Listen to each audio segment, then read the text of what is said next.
할렐루야. 오늘도 하나님의 뜻을 이루는 최고의 복된 날이 되기를 기도합니다. 우리는 로마서를 통해서 하나님과 함께하는 언약의 여정을 하고 있습니다. 로마서는 그 시대의 가장 강대국이었던 로마에 보낸 하나님의 편지입니다. 가장 세상이 잘 보이는 현장입니다. 오늘날도 현장에는 하나님보다는 세상의 것이 참 잘 보입니다. 그렇다 보니까 우리도 오늘 바울이 고백했던 것처럼 오호라 나는 곤고한 사람이로다 이렇게 고백할 수밖에 없어요. 분명히 복음은 다 끝났다라고, 구원은 모든 문제가 해결된 것이라고 우리가 듣고 보았지만은 실제로 내 삶에는 아직도 끝나지 않은 그런 많은 문제들이 있습니다. 예수는 그리스도 모든 문제 해결자라고 했는데 도대체 내 삶 속에, 내 인생에 남아있는 이 문제는 뭡니까? 이것이 계속 반복되어질수록, 또 이것이 오래 시간이 지날수록 어느 순간 우리는 이 문제 앞에서 내 모습이 불신자 같기도 하고, 또 어떨 때는 내가 구원받은 게 맞나? 이런 의심이 들기도 합니다. 그리고 그 상태 속에서 나를 보고, 또 가정을 보고, 또 내 업의 현장을 보고, 또 교회를 보면 모든 것들이 짜증이 나고 오히려 더 나를 불신앙 속으로 더 곤고하게 만들어 버립니다. 저에게도 이 일이 끝나지 않을 것처럼, 회복되지 않을 것처럼 느껴졌던 시기가 있습니다. 내가 하고 있는 이 일이 너무나 무의미하게 느껴지고, 또 내가 했던 이 일이 너무 한계가 오니까 더 이상 해결책이 없을 것처럼, 그냥 실패한 것처럼 느껴졌을 때가 있습니다.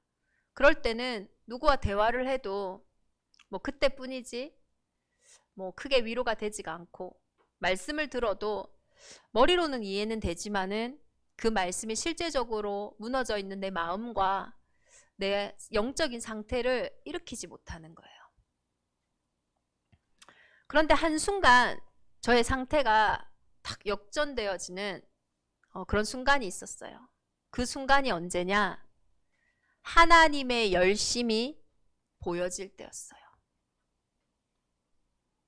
언제나 우리의 문제는 내가 시작할 때에 발생하거든요.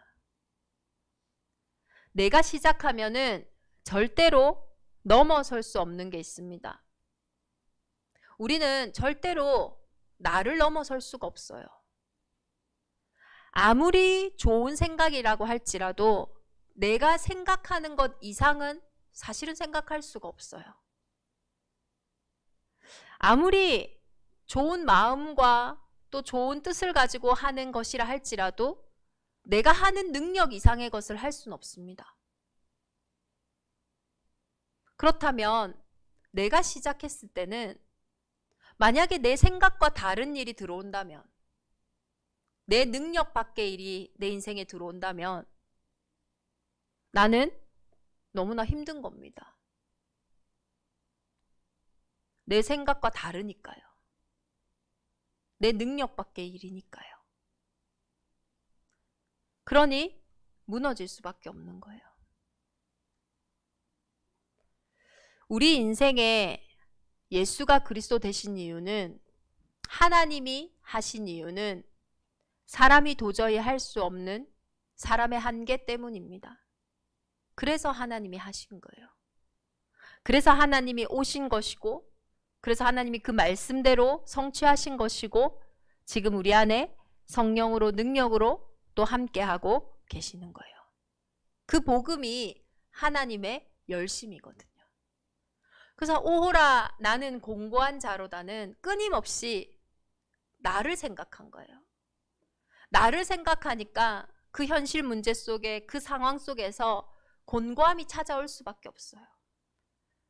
그런데 그 공고한 상황 속에 나의 시선을 들어 하나님의 열심이 발견되는 순간에 그 곤고함 속에 놀라운 능력이 회복되어집니다. 빌립보서 1장 6절에 너희 안에서 착한 일을 시작하신 이가 그리스도 예수의 날까지 이루실 줄을 우리는 확신하노라. 빌립보서 2장 13절에 너희 안에서 행하시는 이는 하나님이시니 자기의 기쁘신 뜻을 위하여 너희에게 소원을 두고 행하게 하시나니. 나는 내가 하고 있다고 생각했는데, 나는 이 상황이 다른 사람 때문에 잘못됐다라고 생각했는데 하나님이 내 안에서 이 일을 기쁘신 뜻을 두고 행해가고 계신대요. 언제까지요? 착한 일을 시작하신 이가 그리스도 예수의 날까지요. 그 하나님의 열심으로 이루시는 것들이 내 안에 회복되는 순간에요, 그때에 내가 한 걸음을 나아갈 수 있는 소망이 회복되기 시작하는 거죠. 이번 한 주간 대정임만의 온 교회가 갇혀있는 그 문제 속에, 묶여있는 그 문제 속에, 꼼짝달싹 할 수 없는 그 한계 속에 하나님의 열심 회복되어지기를 예수 그리스도의 이름으로 축원합니다. 오늘도 바울이 고백하는 거예요. 오호라 나는 곤고한 사람이로다. 곤고가요, 너무 곤란하고 괴로운 상태입니다. 얼마나 시달리는지요, 평안이 없고요, 몹시 지쳐있는 상태예요. 심적인 괴로움뿐만 아니라 육체적인 고통도 매우 큰 상태가 곤고한 상태입니다. 오늘 바울이 내가 영육간에 아주 지쳐있다, 이렇게 곤란한 상태라고 얘기하는 거예요. 우리도 복음과 나의 삶 속에 이런 갭이 올 때에, 나의 현실과 실제로 복음의 그 이상 사이에 그 갭이 클수록 우리는 이러한 공고함을 느낍니다. 그 고통이 얼마나 큰지요, 바울은 사망의 몸에서 누가 나를 건져내랴, 죽은 거와 같다는 느낌이 드는 거예요. 얼마나 공고한지, 이 사망의 몸에서 누가 나를 건져내랴. 저와 여러분도 인생의 문제 가운데 사실은 진짜 힘든 문제는 그냥 죽으면 좋겠다, 그냥 오늘 끝나면 좋겠다 라는 생각이 들 만큼 사실은 힘든 문제거든요. 그러한 곤고한 문제에 우리가 가장 먼저 알아야 할 것이 있습니다. 이 사망의 몸이 도대체 어디서 왔냐는 거예요. 지금 드러나 있는 그 문제 때문에 내가 낙심했다라고 생각해요. 지금 와 있는 이 문제 때문에, 지금 생긴 이 문제 때문에, 지금 생긴 이 갈등 때문에, 지금 나에게 상처를 준 저 사람의 말 때문에 우리는 내가 곤고해졌다라고 생각합니다. 우리가 그렇게 생각을 한다면 도저히 그 문제는 해결이 되지 않아요.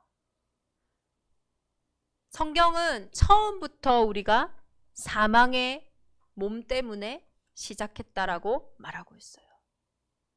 이 부분을 모르니까요, 늘 곤고한 상태인 거예요. 너희가 알거니와 너희 조상이 물려준 헛된 행실에서 대속함을 받은 것은 은이나 금같이 없어질 것으로 된 것이 아니요 오직 흠없고 점없는 어린 양 같은 그리스도의 보배로운 피로 된 것이니라. 너희 조상이 물려준 헛된 행실이라고 했어요. 우리 부모의 이런 조상으로 쭉 올라가다 보면 첫사람 아담이 나옵니다. 첫사람 아담에게로부터 물려받은 헛된 행실이 있어요. 한 사람 아담으로 인해 모든 인생에 들어온 헛된 행실이 있어요. 로마서 3장 23절에 모든 사람이 죄를 범하였음에 하나님의 영광에 이르지 못하더니. 이 죄가 뭡니까? 요한복음 16장 9절에 너희가 나를 믿지 않는 것이요. 요한일서 3장 8절에 죄를 짓는 자는 마귀에게 속하나니. 한 사람 아담으로 인해 모든 인생에 들어온 헛된 행실이 뭐냐? 영적인 존재인 우리가 하나님을 떠난 상태 가운데 태어났다라는 거예요.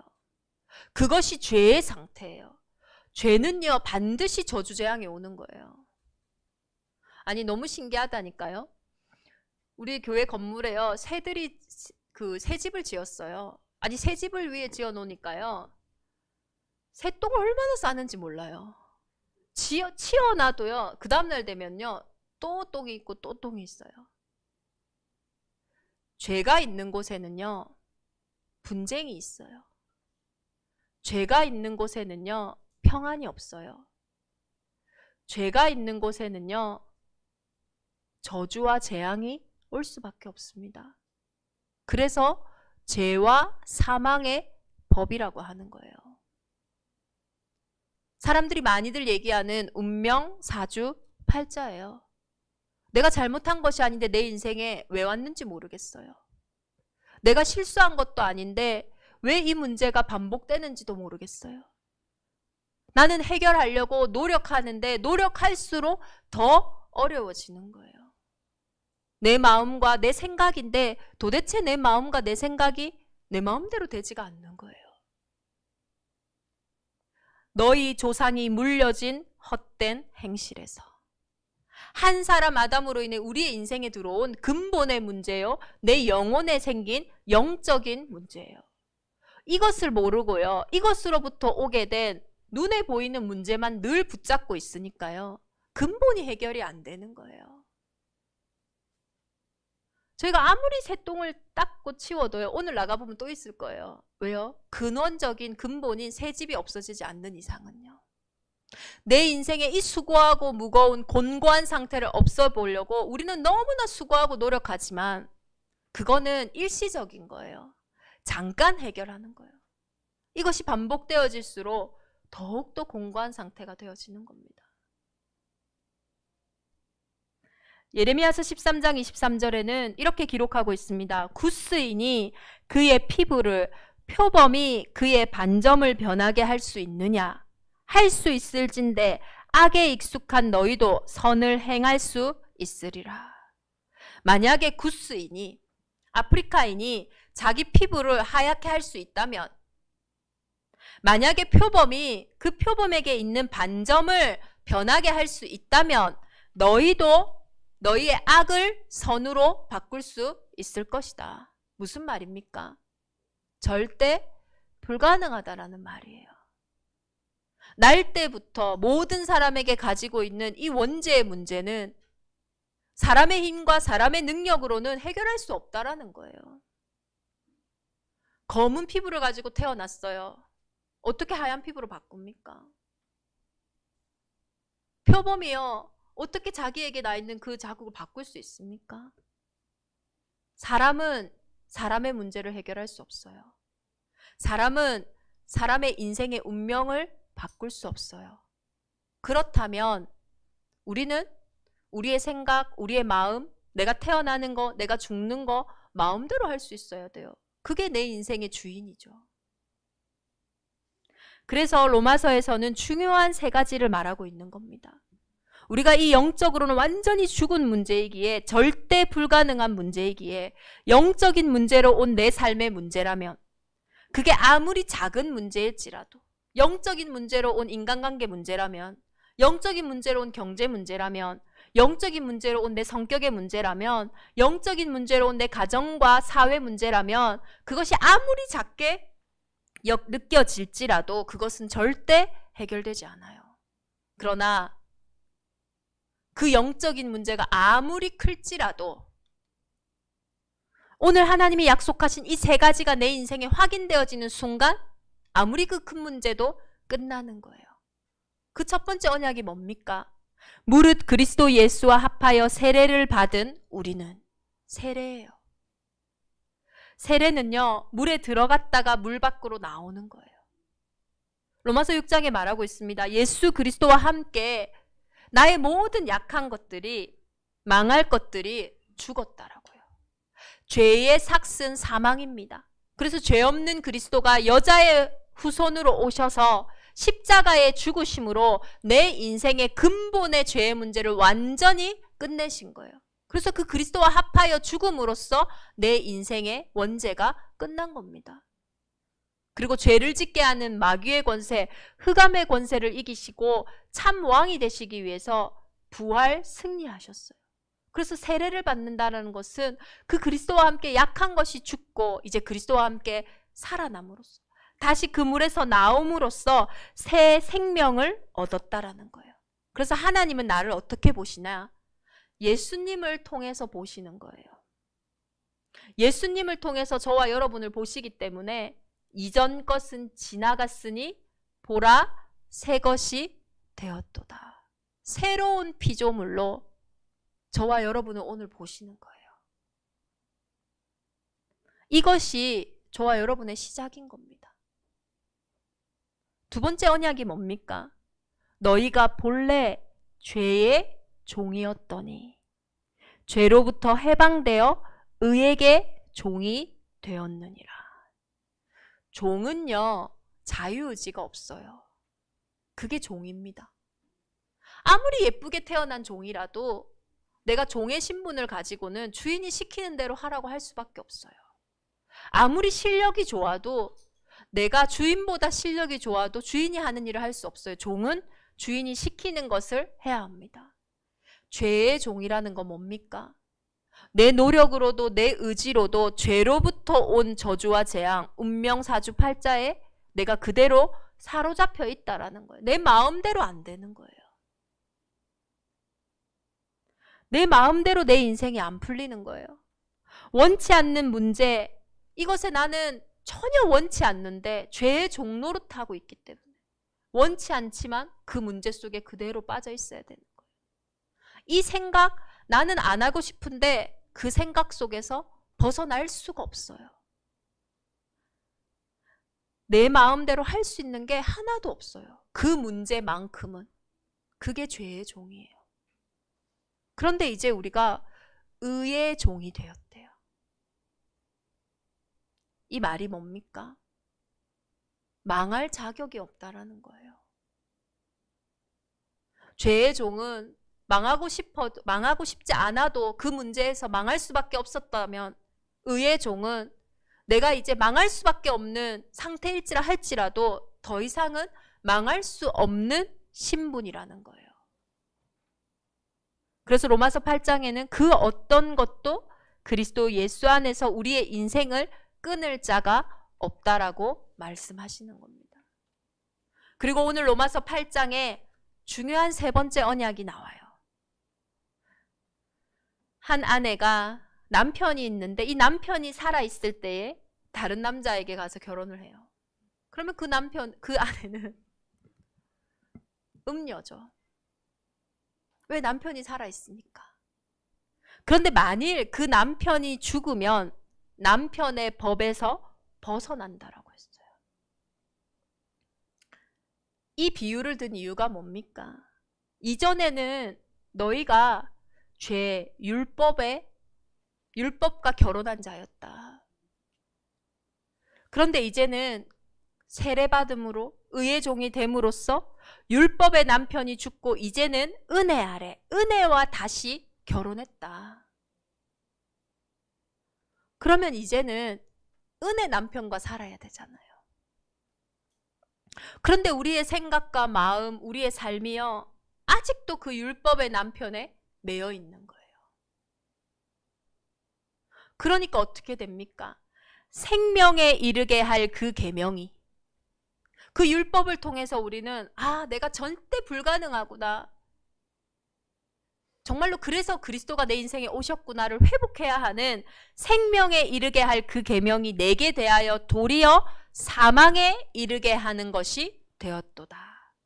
이 공고함을 보면서 그래, 이렇게 내가 안 되니까 그래서 그리스도가 오셨지, 생명에 이르게 할 그 계명이 도리어 사망에 이르게 된 겁니다. 그래서 율법과 계명이 전적으로 무능하기에, 나를 구원할 수 없기에 우리는 은혜를 받았는데 다시 율법으로 나로 돌아가서 살려고 하는 거예요. 그러니 문제가 문제로 다가오는 겁니다. 그러니 위기가 위기로 다가오는 거예요. 그러니 갈등이 갈등으로 다가오는 겁니다. 문제는 더 이상 문제가 아니에요. 문제는 축복입니다. 정말로 내가 그리스도 예수와 합하여 죽고 그리스도 예수와 합하여 살았다면 우리는 하나님의 자녀예요. 그렇다면 이제는 이 문제를 통하여 예수가 그리스도요, 우리 인생의 모든 문제 해결자임을 확인하는 최고 응답의 장소라는 거예요. 만약에 여러분에게 이 땅의 모든 문을 열 수 있는 맞는 키가 있다고 생각을 해보세요. 근데 모든 사람이 여는 문을 이 키도 연다. 그럼 이 키는 유일한 키가 아니에요. 굳이 가질 필요가 없어요. 모든 사람이 다 가지고 있는데요. 근데 그 어떤 키로도 열 수 없는 문이에요. 은과 금을 가지고 와도, 나의 열심으로도, 나의 눈물로도, 나의 노력으로도 모든 것을 다 해봐도 해결되지 않는, 열리지 않는 그 문이에요. 그런데 그 문에 이 키가 열려지는 거예요. 그때 우리는 비로소 이 키의 진가를 알게 되는 거예요. 저와 여러분의 인생의 문제는 낙심하라고 주신 문제가 아니에요. 그 문제 앞에서 또다시 복음을 불신앙하고 하나님을 떠난 상태로 가라고 주신 문제가 아니에요. 그 문제를 통해 왜 예수가 그리스도 되시고 그리고 그 그리스도가 내 인생의 완전한 주인 되심을 확인하는 최고 응답의 현장이라는 겁니다. 예수가 그리스도라는 이 사실은 교회 다니는 사람이 친구로 몇 명만 있는 사람도 혹은 어릴 때 교회 몇 번만 다녀본 사람도 다 알 수 있어요. 정말 복음을 안다는 게 뭡니까? 정말 하나님을 믿는다는 게 뭡니까? 문제가 축복이 된다는 것을, 이 문제를 축복으로 바꾸실 수 있는 분이라는 것을 아는 거예요. 이번 한 주간 대정인만의 온 교회가 문제가 축복으로 변하는 그 복음의 능력을 확인하는 은혜가 있기를 기도합니다. 더 이상 위기는 위기가 아니에요. 성경에 하나님의 능력과 하나님의 이름은 위기 때마다 드러났어요. 위기는 최고의 기회입니다. 바로왕이 꿈을 꿨어요. 그 어떤 사람도 그 꿈을 해석할 수가 없었어요. 만약에 그 꿈을 해석하지 못하다면 전 세계는 기근으로 굶어 죽었을 겁니다.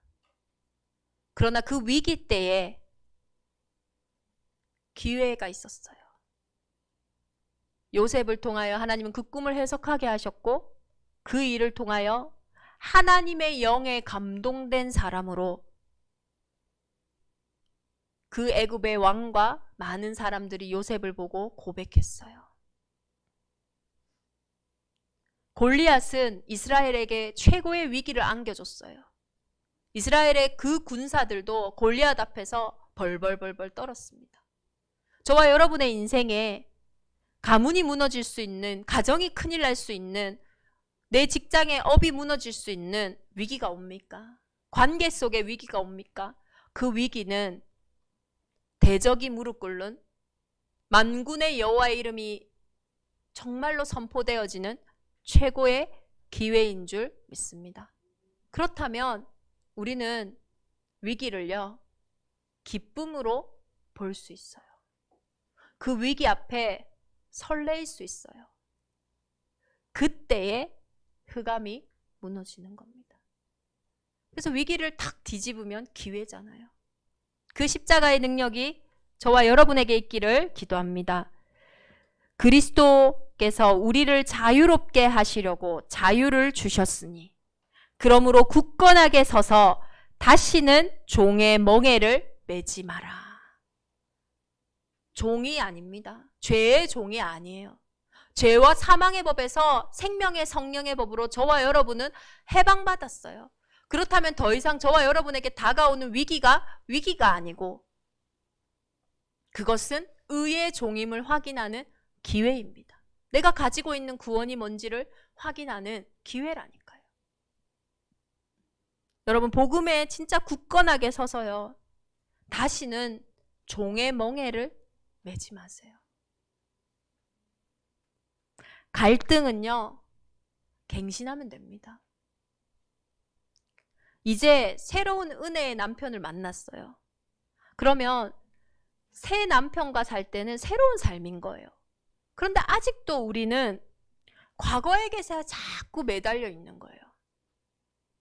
그러니까 지금 오늘의 삶 속에 계속 갈등이 오는 거예요. 이제는 우리가 얽매였던 것에 대하여 죽었으므로 율법에서 벗어났으니 이러므로 우리가 영의 새로운 것으로 섬길 것이요 율법 조문에 묵은 것으로 아니할 것이니라. 얽매였던 것에서 벗어났어요. 모든 묵은 것에서 이제는 벗어났어요. 영의 새로운 것으로 섬기라고 했어요. 그러니 갈등이 오는 이유는 뭡니까? 이제 새로운 삶에 새로운 열매를 맺어야 되는데 자꾸 우리의 삶이 생각이 다른 데 가 있는 거예요. 다른 곳으로 자꾸 가니까 그 갈등을 통해서라도 하나님은 열매 맺게 하시려고 갱신하게 하시는 거예요. 기쁘게 열매 맺는 방향을 회복하는 대정인만의 온 교회가 되기를 예수 그리스도의 이름으로 축원합니다. 우리 주 예수 그리스도로 말미암아 하나님께 감사하리로다. 오호라 나는 곤고한 사람이로다. 이 사망의 몸에서 누가 나를 건져내려. 우리가 살아간다라는 건 언제나 공고한 일들이 많습니다. 그러나 어떤 사람은 나에게 집중해요. 문제에 집중해요. 그렇다면 내 자신이 마음으로는 하나님의 법을, 육신으로는 죄의 법을 섬기노라. 내 수준에 갇히고 말아요. 그런데 그 곤고한 상태 가운데 이제 그리스도 예수 안에 있는 자에게는 결코 정죄함이 없나니 이는 그리스도 예수 안에 있는 생명의 성령의 법이 죄와 사망의 법에서 너를 해방하였음이라. 예수를 죽은 자 가운데서 살리신 이의 영이 너희 안에서 거하시면 그리스도 예수를 죽은 자 가운데 살리신 이가 너희 안에 거하시는 그의 영으로 말미암아 너희 죽을 몸도 살리시리라. 이 곤고한 상태 가운데서요, 하나님의 열심으로 내 안에 착한 일을 시작하신 그분에게, 절 결코 정죄함이 없다고 하신 그분에게 생명의 성령의 법으로 내 죽은 몸도 살리시는 그 성령의 역사, 그 답에 집중하는 사람도 있다라는 거예요. 우리 대정인만의 온 교회가 답에 집중하여 나의 곤고한 상태를 보기를 기도합니다. 문제에 집중하여 보는 순간 우리는요, 우리의 수준과 우리의 상태에 갇혀버려서요, 말 그대로 지옥 상태예요. 언제나 나를 향한 하나님의 열심을 기억하시기를 바랍니다. 아무리 문제가 클지라도 상관없습니다. 아무리 내가 연약할지라도 상관없어요. 그 문제보다 더 크신 그리스도께서 십자가에서 다 이루시고 하늘과 땅의 모든 권세를 가지고 저와 여러분과 항상 함께 계시는 줄 믿습니다. 그래서 복음은 언제나 늘 옳습니다. 내가 이해되지 않는 상황이 생길지라도, 어떨 때는 그 하나님의 행보가 나에게 너무 부당하다고 느껴질지라도, 그때에도 신실하신 하나님을 믿고 의지하는, 그리고 하나님이 늘 옳다라고 고백하는 그때에 내 안에 있는 불안과 염려가 무너지고 공고한 상태가 무너지고 동시에 눈에 보이지 않는 영적인 세계의 흑암이 무너지고 하나님이 준비하신 문들이 열려질 줄 믿습니다. 요셉은 이것을 늘 알았어요. 형들에게 팔려가고 너무나 억울하게 노예가 됐어요. 한순간에. 채색 옷을 입고 아버지에게 너무 사랑받던 신분이 하루아침 사이에 노예가 됐어요. 그것도 억울한데, 주인이 너 너무 열심히 일한다고 가정의 총무로 세울 때는 언제고, 또 오해를 받아서 감옥에 갔어요. 너무나 억울하고 하나님이 늘 옳다라고 하기에는 너무나 말도 안 되는 일들이 자신의 인생에 많이 일어났어요. 얼마나 공고했겠어요. 그러나 답 속에서 나를 봤어요. 당신들은 나를 해하려 하였으나 하나님은 그것을 선으로 바꾸사 오늘과 같이 많은 백성의 생명을 구원하게 하시려 하였으니. 형님들, 당신은 나를 팔았지만 하나님은 그것을 선으로 바꾸셨다. 저와 여러분과 함께 하시는 하나님은 지금 우리에게 오는 그 문제, 그 위기, 그 갈등을 선으로 바꾸실 수 있어요. 다윗이 자기 아들 압살롬에게 반역을 당해서 도망가고 있어요. 사울의 친척이었던 시므이가 다윗을 보고 돌을 던지고 비난하면서 저주합니다. 신하들이 시므이를 죽이려고 해요. 그때 다윗이 얘기해요. 내 몸에서 난 아들도 내 생명을 해하려 하거든. 하물며 이 베냐민 사람이랴. 여호와께서 그에게 명령하신 것이니 그가 저주하게 버려두라. 혹시 여호와께서 나의 원통함을 감찰하시리니 오늘 그 저주 때문에 여호와께서 선으로 내게 갚아주시리라 하고.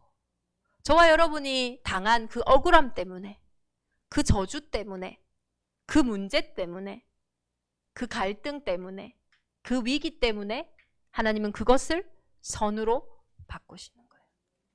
악을 선으로 바꾸시는 그 어떤 문제도, 그 어떤 갈등도, 그 어떤 위기도, 그 어떤 공고함도 그리스도 예수 안에 있는 저와 여러분의 인생을 끊을 수 없음을 확인하고 고백하는 최고의 은혜가 있기를 기도합니다. 오호라 나는 곤고한 사람이로다. 은혜를 회복하는, 정말로 이 곤고함 때문에 복음에 불신앙하는 것이 아니라 복음의 능력을 회복하는 최고의 기회가 되어지기를 예수 그리스도의 이름으로 축원합니다.